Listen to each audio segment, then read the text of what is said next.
Shalom tout le monde, merci de nous retrouver au Beth Midrash où nous avons un excellent groupe. Je vous invite de temps en temps à venir nous rejoindre parce qu'on a donc les enseignements et après on a un débat donc qui est très intéressant. Donc je vous invite à nous rejoindre si ça vous dit de temps en temps. C'est très intéressant, on a un très très bon groupe. Et donc, je voulais faire une annonce avant qu'on commence, c'est que nous avons donc cette école Or Neshama qui a été ouverte donc depuis déjà 2 ans. Et nous avons donc une nouvelle rentrée qui se fait à partir d'octobre, après les fêtes de Tishrei. Et les ouvertures pour l'inscription sont ouvertes. Et donc, nous faisons une réunion d'information lundi 8, c'est-à-dire dans 2 jours, à 6 heures du soir, heure de France, pour parler de toute cette école et avoir des témoignages de certains élèves donc de première et de dernière année. Et donc, nous vous invitons cordialement à nous retrouver pour savoir de quoi ça parle, parce que c'est vraiment une école qui donne des armes réellement pour la fin des temps, pour travailler à son salut, pour réparer tout ce qui a réparé, tout ce pourquoi nous sommes venus sur Terre, et pour nettoyer notre cœur en profondeur. Donc, c'est vraiment un cadeau de l'Éternel pour cette fin des temps. Alors, si vous voulez en entendre plus, venez nous rejoindre, envoyez-nous un email, rejoignez-nous lundi soir en direct avec la réunion d'information. Alors voilà, donc aujourd'hui, je vais vous parler du passage, d'un passage dans la Brit Hadasha de Jean 8 concernant la femme adultère. Et donc, je vais la relier à un des textes bibliques, d'accord, et donc, on va essayer de comprendre tout ça, qui est la parashat Nasso. On va un petit peu pour essayer de comprendre quel était le contexte. Alors, donc, j'ai intitulé ça La Sota, c'est-à-dire la femme soupçonnée d'adultère, les eaux vives, le monde des oliviers et le retour de l'âme. Donc, la parashat Nasso, dans le livre donc, de Nombres, contient un des passages les plus mystérieux et les plus bouleversants de toute la Torah, c'est-à-dire la loi de la Sota, c'est-à-dire la femme soupçonnée d'adultère. La sota, qu'est-ce que c'était? Donc, enfin, on appelle le rituel de la sota, c'était un rituel qui était destiné aux femmes soupçonnées d'adultère, c'est-à-dire d'infidélité envers un mari. Et dans ce rituel, le Kohen, le prêtre, vérifie si la femme est coupable ou innocente. Selon la croyance, une femme infidèle devenait stérile, c'est-à-dire incapable d'avoir des enfants par la suite. Et dans de nombreuses cultures de l'époque biblique, l'adultère était considéré surtout à l'époque comme une offense envers le mari. C'est-à-dire qu'en fait, c'était à lui de décider du châtiment. Cependant, dans la loi biblique, l'infidélité conjugale, elle était aussi considérée, et c'est ce que nous explique le texte de la Sota, dans la Parashat Nasso, c'était considéré comme une faute religieuse envers Dieu. Alors, ce mot, sota, c'est devenu dans la littérature talmudique le terme qui désigne cette femme adultère. Il y a un mari qui est pris d'un esprit de jalousie, il soupçonne sa femme et de l'emmener devant le Kohen, au tabernacle. Et le prêtre accomplit alors plusieurs actes rituels. Il présente une offrande de jalousie, qui était faite d'orge moulu, sans huile ni encens. Il découvrait les cheveux de la femme. Donc, c'est de là qu'on voit qu'il met du désordre dans les cheveux de la femme, c'est-à-dire donc compris comme étant découvert sa tête, alors que normalement elle devait être couverte. Il lui fait prêter serment qu'elle n'a eu de relation avec aucun autre homme qu'avec son mari. Et il écrit le serment, les imprécations sur un rouleau, puis il efface l'écriture dans l'eau mélangée à de la poussière du tabernacle. Et enfin, il fait boire ce mélange à la femme. On dirait un acte de sorcellerie. Et ce rituel est censé révéler si la femme était coupable ou innocente.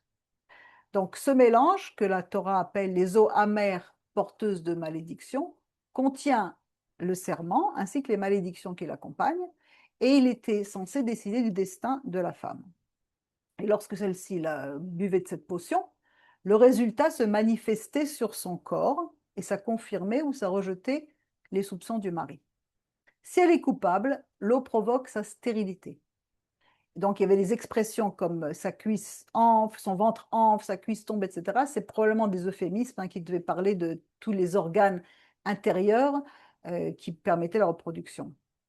Mais en revanche, si la femme était innocente, l'eau ne lui cause aucun mal et même elle va avoir des enfants.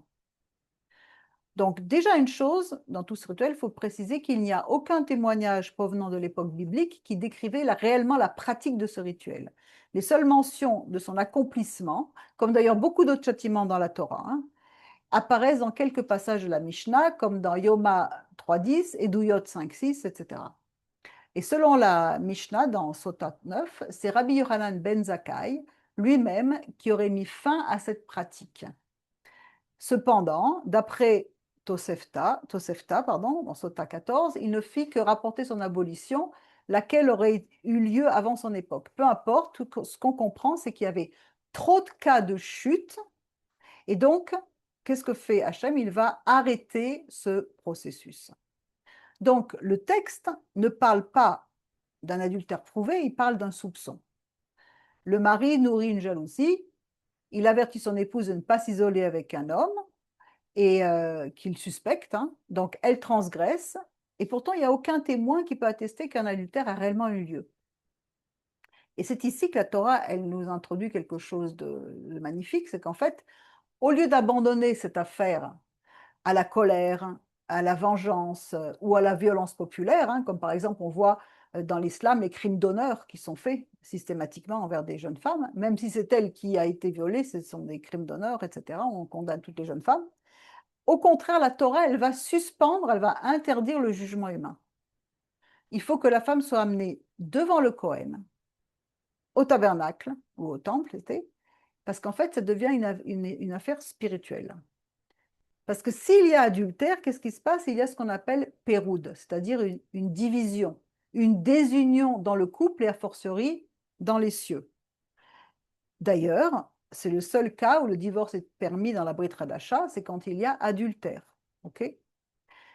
Donc, le péroud, c'est quoi? C'est justement ce que nous devons réparer dans la création. Il y a eu l'unité au départ, et à cause du péché, il y a eu division. Et donc, tout notre travail pour venir sur cette terre, c'est de ramener à tout à l'unité, comme Yeshua le mentionne dans Jean 17. Donc, le problème est transféré dans l'espace sacré du temple, du tabernacle.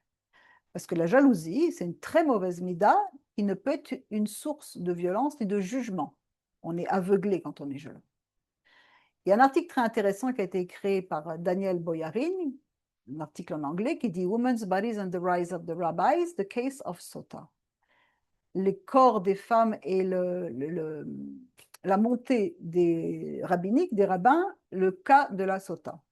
Il développe une thèse très importante sur la naissance du judaïsme rabbinique et sur la manière dont la femme devenait un lieu de pouvoir religieux et social.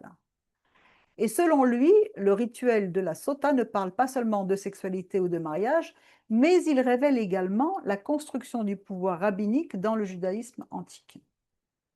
Après la destruction du temple, les rabbins abolissent progressivement ce rituel, mais ils continuent à en parler dans le Talmud. Pourquoi? Parce qu'en fait, à ce moment-là, le judaïsme est passé d'un système qui était centré sur le temple à un système qui a été centré sur l'étude rabbinique. Automatiquement, puisqu'il n'y avait plus de temple, il fallait absolument trouver un palier et il fallait donc que la loi orale soit donc mise en pratique, il fallait qu'il y ait des décisions qui soient faites au niveau rabbinique, etc. Ainsi donc, les débats autour de la femme adultère cachent aussi une question fondamentale: qui a le droit d'interpréter la Torah et de juger? Ça, c'était le premier point. Et de plus, le texte semble être un simple rituel de justice judiciaire, hein. Pourtant, les sages voient quelque chose de différent. Ils voient qu'en fait, c'est une méditation sur la fidélité, une réflexion sur la dignité humaine, comment se comporter dans ces cas-là, et en fait, voir comment l'équilibre doit se faire entre la miséricorde et la justice, et également une allégorie de la relation entre Dieu et Israël, en offrant la possibilité du retour après s'être égaré. Donc, la sota, ça n'apparaît pas comme une femme simplement, mais ça devient une image également d'Israël qui s'éloigne de Dieu, de notre âme qui s'égare, qui part en exil, et du processus de retour à Dieu. Dans la Kabbalah, la femme se représente souvent la Shrina. Israël se représente l'épouse, et l'infidélité, ça symbolise l'exil. le péroud, c'est-à-dire la division qu'il y a pu avoir. Mais Dieu, lui, recherche toujours la réparation, la réconciliation, le retour de l'alliance. Pour lui, son but, c'est que nous arrivions à bon port, que nous arrivions à la fin entiers et que nous refaisions partie de cette grande unité avant le péché. Donc, il va permettre que son nom, qui est écrit sur le parchemin, soit effacé dans l'eau. C'est-à-dire qu'en fait, il va descendre dans la cellule même du mariage pour pouvoir restaurer une unité et permettre que son nom soit effacé dans l'eau. Yud Kevavke va être effacé. Et or, il est interdit dans la Bible d'effacer l'un des quelconques noms de l'Éternel, a fortiori celui-là, comme il est dit, par exemple, à propos de ce que faisaient les idoles du culte idolâtre, on voit dans Deutéronome 12.3, « Tu effaceras leur nom de ce lieu ». Et immédiatement après, le verset 4 nous dit, « Tu ne feras pas ainsi envers le Seigneur ton Dieu ». Donc on n'efface pas le nom de Dieu. C'est interdit. Quiconque efface intentionnellement l'un des noms qui sont écrits dans la sainteté, et je crois bien, si je me souviens bien, il y en a 7, ne serait-ce même qu'une seule lettre du nom, transgresse une interdiction rabbinique et biblique surtout, et est passible de coups de fouet. Et on retrouve ça dans Ilchot Rambam, on retrouve dans plein d'autres, Shulchan Aruch, etc. C'est pourquoi nos sages ont dit qu'un rouleau de la Torah, ou des tfilim, ou des mezuzot qui sont endommagés ou qui sont usés, doivent être placés dans un cimetière fait pour les choses sacrées qu'on appelle le gniza. On ne peut pas les jeter à la poubelle. Donc, tous ces éléments du rituel, ils ont tous une signification particulière. Il y a l'eau. Donc, l'eau, déjà, c'est maïm. Maïm, ça s'écrit même yud mem. Ça fait 40, 40 plus 10, ça fait 40, 40, c'est ça, ça fait donc 90. Donc, le Kohen prend de l'eau, dans toute, et l'eau, ça symbolise la vie, ça symbolise la renaissance, ça symbolise la Torah, la miséricorde, la purification, etc. Donc, il va prendre l'eau. Ensuite, la poussière du sanctuaire, donc 90, c'est également la tzaddik, c'est la justice, le tzaddik. La poussière du sanctuaire, ça va donc être, qui va mélanger avec de l'eau, et la poussière, c'est comme de la terre. Adama, ça représente Adam, ça représente tout ce qui est dans notre monde de Asiya, ça représente la condition terrestre, ça représente toutes ces choses-là. Donc, l'homme vient de la poussière et retourne à la poussière. Il mélange donc les choses. Donc, on mélange l'eau qui représente la Torah, etc. On mélange le matériel. Et le nom divin qui est effacé, des versets donc, contenant le nom divin sont écrits, sont dissous dans l'eau. Dieu accepte que son propre nom soit effacé pour le shalom baït, c'est-à-dire pour la paix conjugale. Et donc, les sages en déduisent que le shalom baït possède une valeur cosmique énorme. Donc, ce qui fait que dans la Torah, cet événement-là, ça fait qu'on ne cherche pas simplement la vérité, mais également la réparation, la paix et la restauration de l'alliance. On recherche un équilibre dans tout ça. Donc, dans le judaïsme, la paix entre le mari et la femme est appelée shalom baït. Et shalom baït, c'est paix de la maison, hein, littéralement. Et ça prime même sur le caractère du nom sacré de Dieu, puisqu'on peut l'effacer. Donc, si c'est le cas, on doit faire très attention à ce qui se passe à l'intérieur d'une maison, car Dieu s'intéresse davantage à la réussite de notre mariage que à paraître spirituellement important. Il est attaché au caractère sacré du mariage, et il va même permettre que son nom soit effacé, alors qu'il l'interdit lui-même dans la Torah, d'accord, pour pouvoir apporter la paix. Et donc le Talmud dit quelque chose d'intéressant, qui est repris dans la Brit Hadasha également, mais il dit « Il faut toujours veiller à ne pas faire de tort à sa femme, car ses larmes sont fréquentes et elle est vite blessée. » Je veux dire par là, c'est qu'il faut faire attention à un équilibre. Le passage talmudique poursuit disant que Dieu répond rapidement aux larmes d'une femme et que ses larmes sont plus efficaces que ses prières. Tout à l'heure, j'étais avec les cours avec les anglophones, on voit que Agar, elle pleure devant Dieu, donc tout de suite Dieu intervient. Parce que Dieu prend les larmes de quelqu'un de sensible très au sérieux. Ça peut être un enfant également. Et le passage conclut en disant « Il faut toujours être respectueux envers sa femme, car les bénédictions ne reposent sur le foyer d'un homme que pour le bien de sa femme. » C'est Baba Metzia. C'est ce qui est repris dans la Brit Hadasha également. Ensuite, nous avons également l'unité, qui est très importante, et c'est ça symbolisé par le mot Ahava et Echad. Tout ça, ce sont des valeurs numériques qui ont la même valeur numérique, qui font 13. Et si on additionne les deux, ça fait 26, l'amour et l'unité. Donc, l'amour véritable conduit à une unité et qui représente le nom sacré de Yudke Vavke qui va être effacé pour amener l'unité. Et toute la sota ne parle que de ça, justement, d'une alliance brisée pour rechercher à retrouver l'unité. Parce que la jalousie, ça détruit tout, ça ronge, ça ne fait plus confiance. Donc, il y a automatiquement division. Et donc, c'est pour ça que s'il y a un esprit de jalousie qui fait partie des œuvres de la chair, c'est Dieu qui va s'en occuper avec le Cohen. C'est pas le mari. Donc, parce qu'à l'époque, les maris avaient droit de presque de vie et de mort sur leur femme. Là, ça passe au niveau de Dieu. Et donc, la Torah, elle décrit que le Cohen, il préparait les herbes, les eaux amères. Et encore une fois, le Zohar il considère l'eau comme étant un symbole à la fois donc de bénédiction, parce que la Torah, c'est de l'eau. Donc, et là, l'eau, qui donc représente également la chesed, elle va se mêler aux forces du jugement. Elle va devenir din. Il va y avoir, encore une fois, non pas trop de chesed, mais il va y avoir également un passage vers le din, c'est-à-dire qu'en fait, il va y avoir un équilibre qui va se créer. Et donc, ces eaux, elles révèlent surtout ce qui se passe réellement, si c'est vrai ou pas, plutôt que de simplement punir. Ce n'est pas le but. Donc, l'épreuve, ce n'est pas simplement un acte de rétribution, hein, mais c'est une révélation de ce qui est caché. Les eaux dévoilent s'il existe de l'harmonie ou de la corruption sous la surface.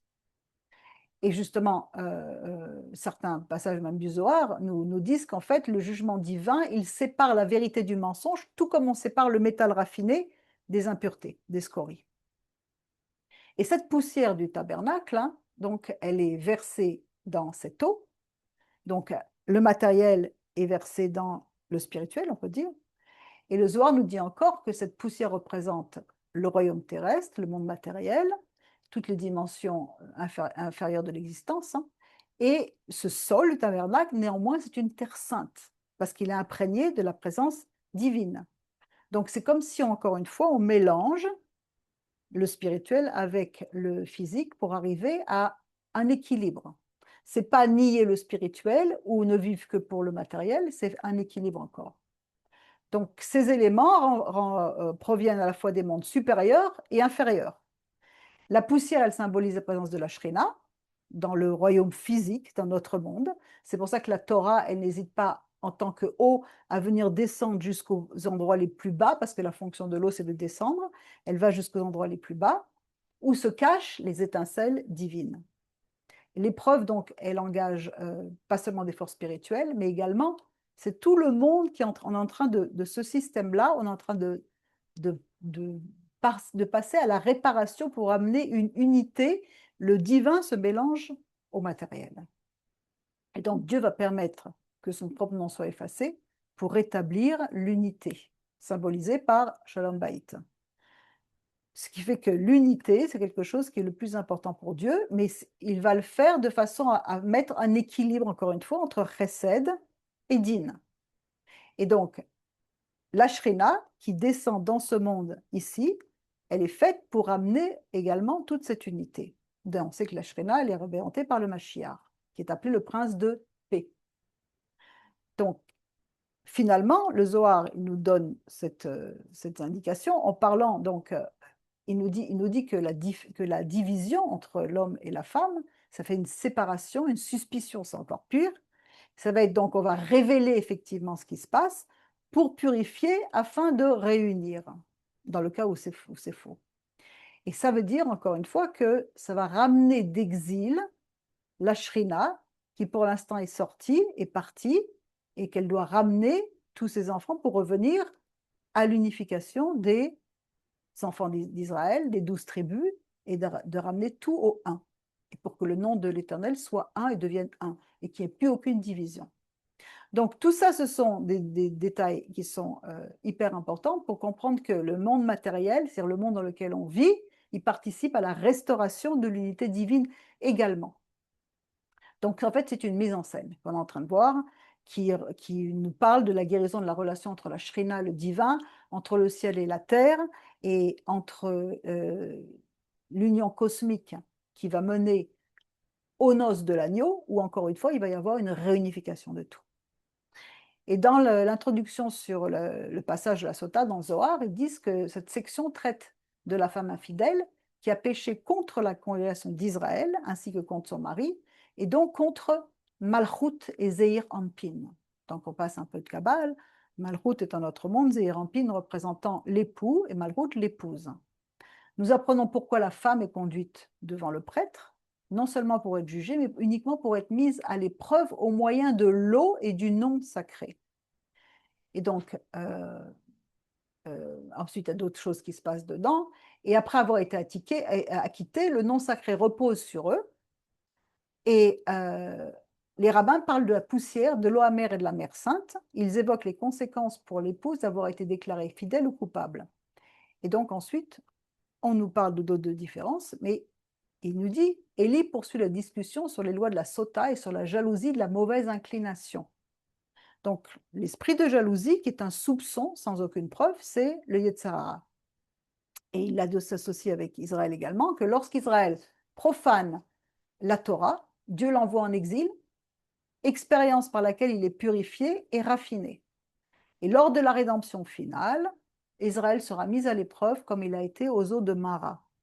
Et Élie dit qu'à l'avenir, les enfants d'Israël quitteront l'exil avec miséricorde, car ils goûteront à l'arbre de vie qui est le livre du Zohar. C'est-à-dire qu'en fait, à la fin, la miséricorde va agir. Ok. Maintenant, il y a d'autres versets qui nous rappellent dans la Bible ces histoires. On voit dans Jérémie 17, 13, ils seront écrits sur la terre. Le prophète Jérémie proclame, toi qui es l'espérance d'Israël, ô Éternel, tous ceux qui t'abandonnent seront confondus. Ceux qui se détournent de moi seront inscrits sur la terre, car ils abandonnent la source d'eau vive, l'Éternel. Le Targum traduit comme ça et dit, l'Éternel est l'espérance d'Israël. Tous ceux qui abandonnent ton culte seront confondus et les méchants qui ont transgressé ta parole tomberont dans la géhenne, car ils ont abandonné ton culte, ô Éternel, à cause de quoi tu leur accordes une gloire semblable à une source d'eau dont le flux ne tarit jamais. Donc ce verset reprend les symboles de la sota. Qu'est-ce qu'on voit? On a les eaux vives. Dieu est appelé la source des eaux vives. L'eau, encore une fois, c'est la Torah, la sagesse, purification, etc. Donc abandonner Dieu, ça veut dire devenir sec intérieurement, infertile, stérile, perdre la source, vivre uniquement avec le contexte matériel. Est écrit sur la terre.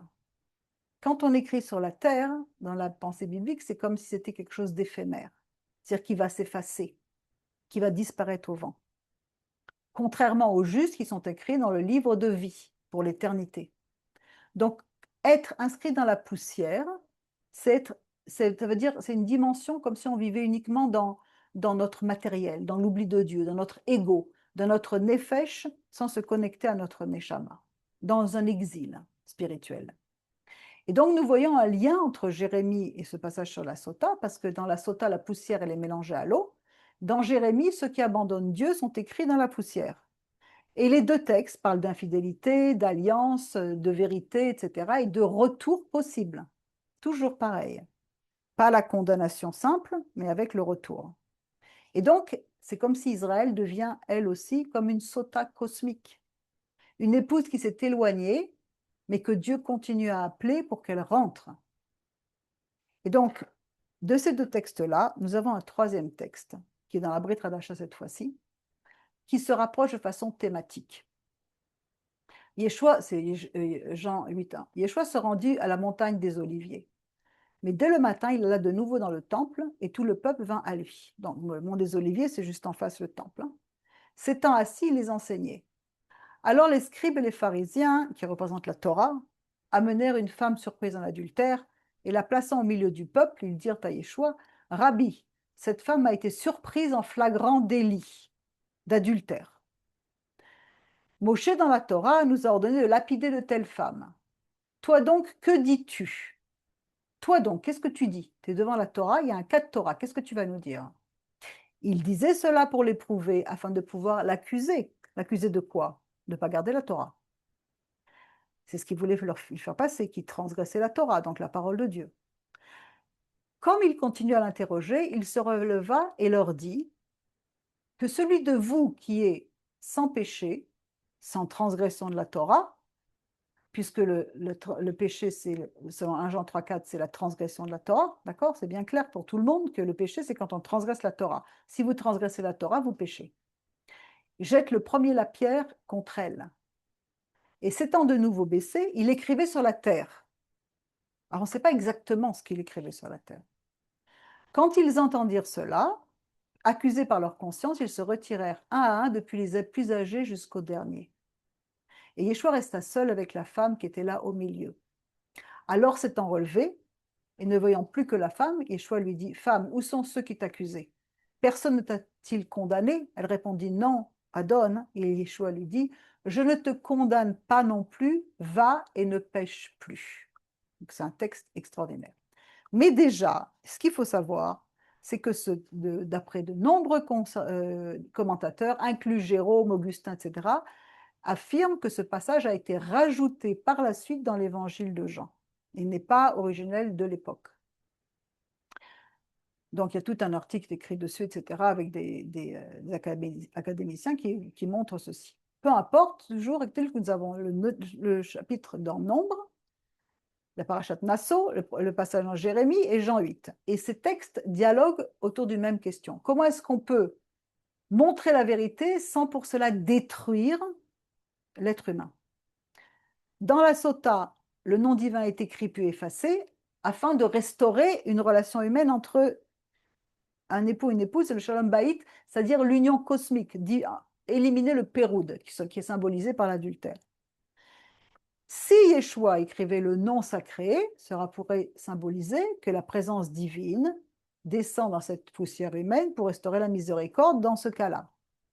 Mais ça pose un problème alarique énorme, parce que dans le judaïsme, d'écrire volontairement le tétragramme sur le sol, alors que sur la poussière, alors que ça va s'effacer, c'est interdit. Ce n'était pas dans l'eau. Donc, beaucoup de commentateurs préfèrent penser qu'il écrivait une allusion à Jérémie, ou qu'il écrivait symboliquement les accusateurs dans la poussière. Que celui qui est sans faute jette le premier la pierre. Cette phrase, elle ne nie pas le péché du tout, mais elle rappelle plutôt l'humilité nécessaire avant de juger. La gravité du jugement humain, pour cela que la Sota n'était pas laissée à son mari, qui l'a soupçonné, mais elle était amenée devant le Kohen, et les limites de l'autorité humaine, même avec la Torah. Et le Talmud enseigne qu'un tribunal exécutant trop souvent était considéré comme destructeur.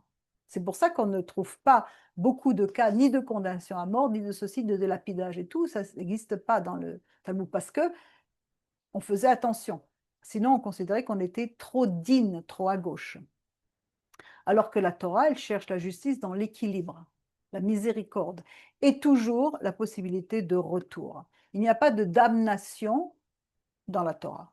Il n'y a qu'une main tendue pour retourner. Donc le récit de Jean 8, ça devient profond lorsqu'il est mélangé avec cette histoire de Nasso et de Jérémie. Et donc il commence par une allusion, une précision importante. Yeshua se rendit au mont des Oliviers, puis il enseigne dans le temple. C'est-à-dire qu'en fait, il y a une femme adultère qui est amenée devant lui.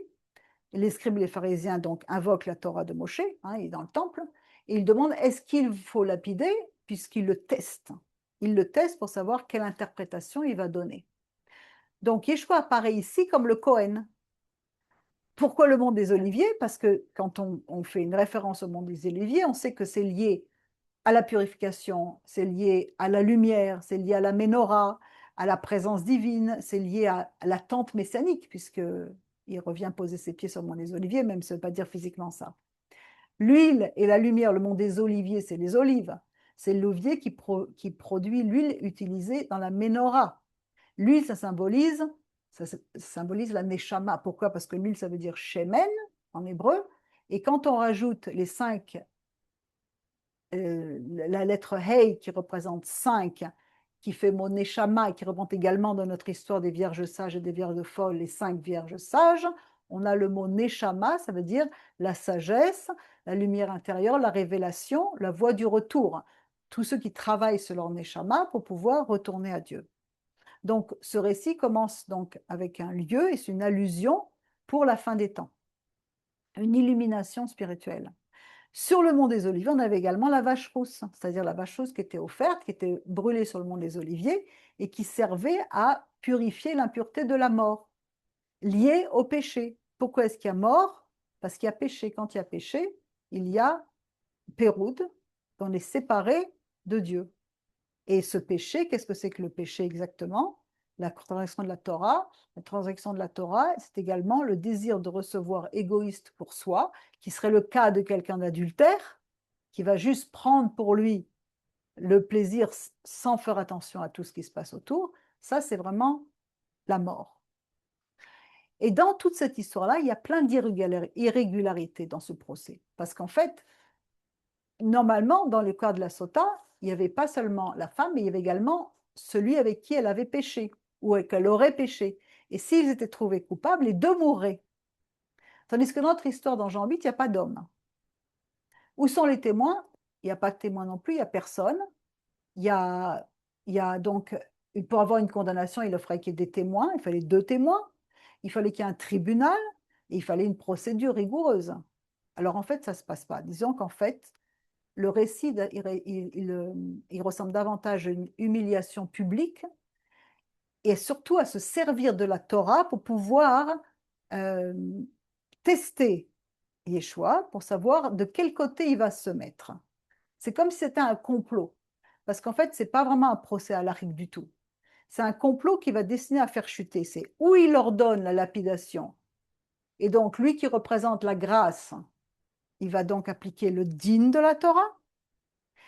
Mais en plus, il va se heurter aux Romains, parce qu'à l'époque, le Sanhédrin n'avait aucun pouvoir juridique. C'était les Romains qui décidaient. Il n'y avait pas de...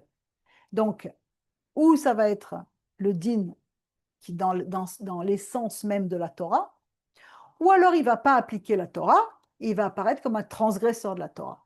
C'est-à-dire qu'en fait, il va passer du côté de Chesed pour faire miséricorde totale, mais il va transgresser la Torah. Ou alors il va être trop du côté de Din, et son message de Chesed ne va pas aller. Donc, qu'est-ce qu'il va faire? Il va choisir Tiferet. Il va choisir le Din dans la Chesed. C'est-à-dire qu'en fait, il va choisir la Gvura, mais dans la Chesed. Le jugement, mais dans la miséricorde. Et cela rappelle précisément pourquoi la Torah avait institué le rituel de la sota, pour empêcher que la jalousie et l'accusation ne deviennent une violence incontrôlée dans les mains de quelqu'un qui est soupçonné, de quelqu'un qui soupçonne sans avoir de preuves, qui marche selon sa nefesh et non pas selon sa neshama. Donc, ce qui veut nous enseigner, c'est que notre vie, elle n'est pas dans les mains des hommes. C'est Hachem qui ferme la porte de l'arche, que celui qui est sans faute jette le premier la porte, la première pierre.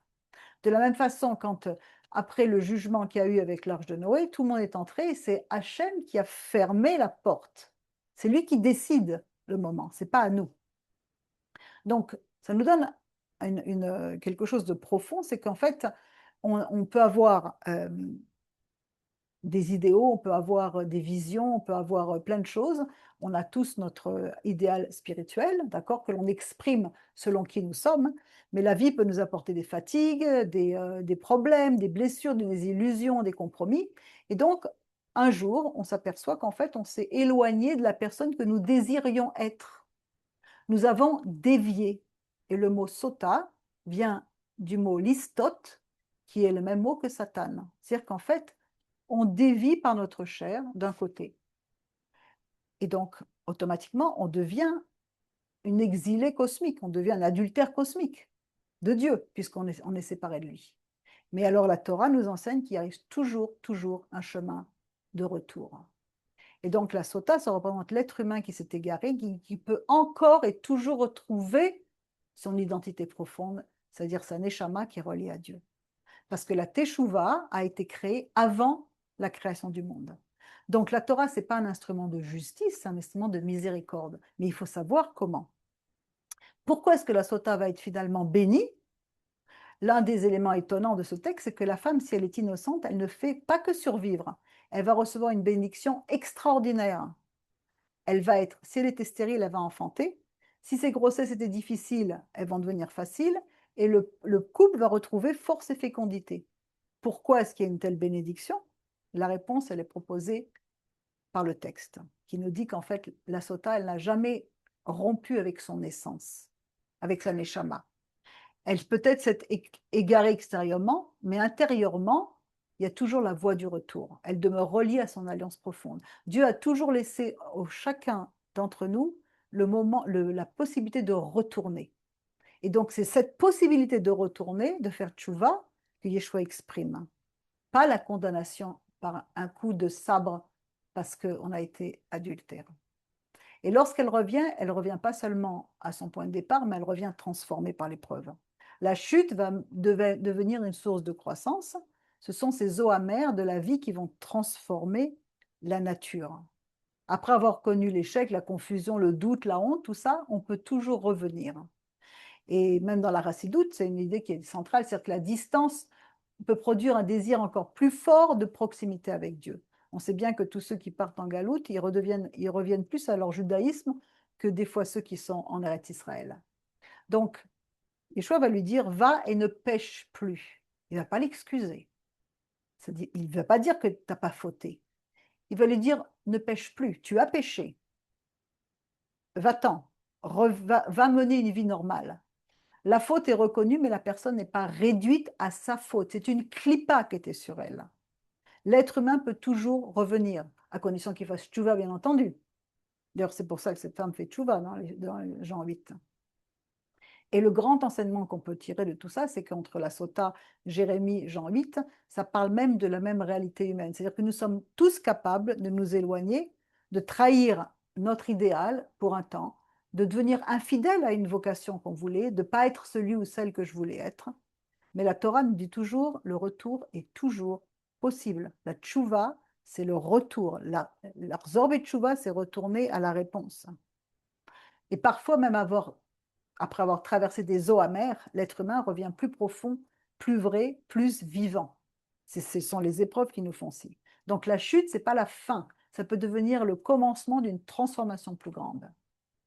Et la tradition juive, elle nous dit également que, avec lettre hébraïque, etc., on voit que sota, donc comme j'ai dit tout à l'heure, ça possède une racine qui est reliée au verbe listot, sata, s'écarter. La sota, ça représente l'être humain qui s'est écarté de son axe intérieur. Donc elle n'est plus en alignement pour avoir les bénédictions, elle devient stérile. Mais la Torah, elle enseigne également qu'un détour, ce n'est pas toujours nécessairement une destruction définitive. Et l'eau, pour revenir à l'eau, donc Maïm, le mot, la première lettre même qui est 40, ça représente les 40 jours du déluge, les 40 ans dans le désert, les 40 mesures d'eau du Mikvé, les 40 jours de Moïse au Sinaï. Ça représente une nouvelle naissance puisque le fœtus reçoit sa neshama à partir de 40 jours. Ça représente Israël qui traverse les eaux, la purification par l'eau, etc. Donc, l'eau de la sota, c'est comme les eaux du mikvé, ça ouvre la possibilité d'une nouvelle naissance.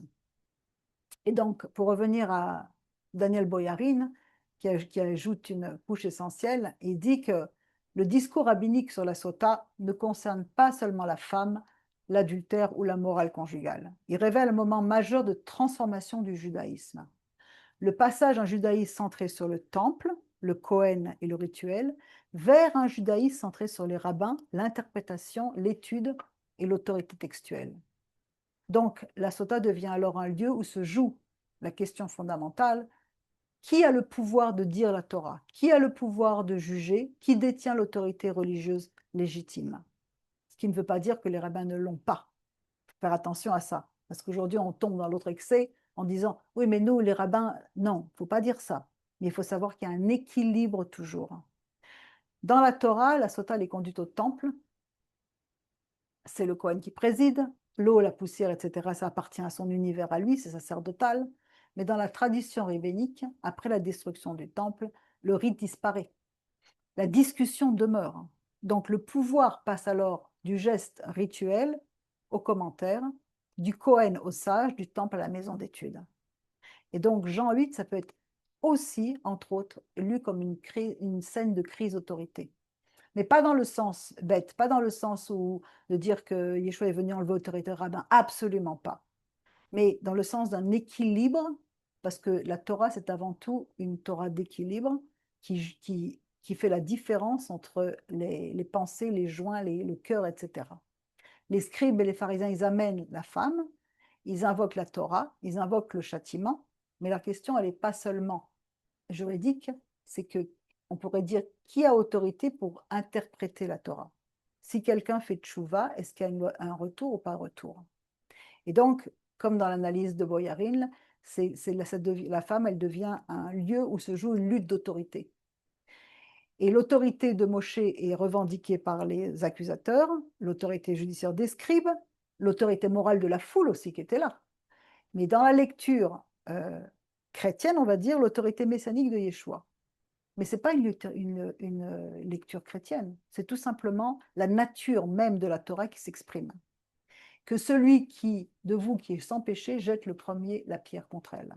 Donc ça veut dire que la miséricorde, c'est elle qui fait. Tant que nous sommes des hommes, c'est la miséricorde. Parce qu'au départ, tout avait été fait sous la mesure de dîne. Et d'ailleurs, les premières têtes de la loi ont été données sur la mesure de rigueur. Mais elles ont été brisées. Pourquoi? Parce que si nous devions être sous la mesure de rigueur et se servir de la Torah comme une mesure de rigueur, nous serions tous détruits. Il n'y aurait pas un qui ne serait pas détruit. Donc, automatiquement, comme les deuxièmes tables de la Torah ont été écrites sous le nom de miséricorde Yud Kevavke, de la même façon, il faut comprendre que la Torah, c'est la justice dans la miséricorde. Mais ça ne veut pas dire qu'on n'a pas le droit de le transgresser. Ça veut simplement dire que Dieu nous donne le temps de revenir, de nous repentir, parce qu'il y a toujours une voie d'équilibre. Donc, il lui dit, va et ne pêche plus. Tu n'es pas justifié, ne pêche plus. Donc, qu'est-ce qu'on doit comprendre? C'est qu'il ne répond pas simplement à une question juridique, il révèle que l'autorité véritable ne consiste pas à citer la Torah, mais à incarner la justice de Dieu avec miséricorde. Din et chesed, qui donne tiferet, c'est-à-dire le Mashiach qui peut révéler le but et le cœur de la Torah. La Torah est une question d'équilibre, elle rééquilibre l'âme entre Ésaü et la doctrine d'Ésaü, d'Édom, qui est la miséricorde où on fait tout ce qu'on veut, et de l'autre côté où on applique la loi avec rigueur.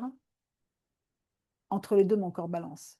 En fonction du cœur des hommes, on va pencher à droite ou à gauche. La Torah nous apprend le juste milieu. Donc, la Sota nous enseigne que la vérité ne doit pas devenir vengeance. Ceux qui ont du zèle amer dans leur vérité, dans leur façon de dire les choses, ce n'est pas une sagesse qui vient d'en haut, c'est une sagesse qui est diabolique. Ça veut dire quoi diabolique? Ça veut dire que ça vient de la chair, ça ne vient pas de la neshama. Et donc, qui possède l'autorité? La miséricorde. La miséricorde, c'est ce que Dieu demande, mais dans l'intransigeance. C'est-à-dire que la Torah, c'est la Torah, le péché est déterminé par ce que donne la Torah, mais Dieu peut faire miséricorde dans la mesure où il donne le temps de comprendre toutes ces choses, de mettre en pratique toutes ces choses pour pouvoir arriver et faire tchouva. Et c'est pour ça qu'il nous est dit qu'un jour, le Messie, quand le Messie viendra, il nous expliquera une nouvelle Torah. Ce n'est pas une nouvelle Torah. C'est tout simplement pour nous dire que le Midrash Vaïkra nous dit une Torah nouvelle sortira de moi. Qu'est-ce qu'il veut dire par là? Ça vient dans Ésaïe 51. Il ne s'agit pas d'une autre Torah qui va remplacer celle du Mont Sinaï, absolument pas, la Torah est éternelle. C'est une interdiction d'abolir la Torah de Moshe, qui est la Torah de Dieu.